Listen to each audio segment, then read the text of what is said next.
Hi guys, ngayon nandito tayo sa another executive unit ng Uptown Arts. So this is Unit K, around 60.5 square meters. So pagpasok natin, nandito yung toilet and bath natin. That is complete with sanitary fittings.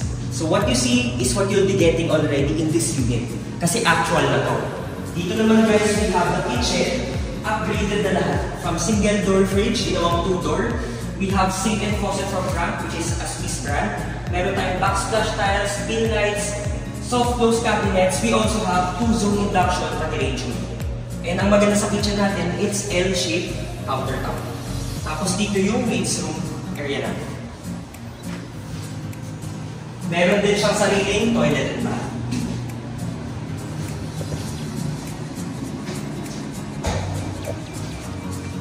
So after ng kitchen natin, we have a spacious living area. Kasama na dito, once with ang aircon and ginagandahan sa unit na to, both living and master bedroom will have an access to the balcony. So ngayon, hindi pa siya ganun katapos. That's why hindi pa natin makikita kanyang labas. And this is your master bedroom. So aircon kasama na, and on the other side, andito yung built-in closet natin. So upgrade na siya, sliding and may mirror panel style. So if you're interested to know more about this Unit A of Uptown Arts Residence, we still have limited units available. You can message me anytime. Bye!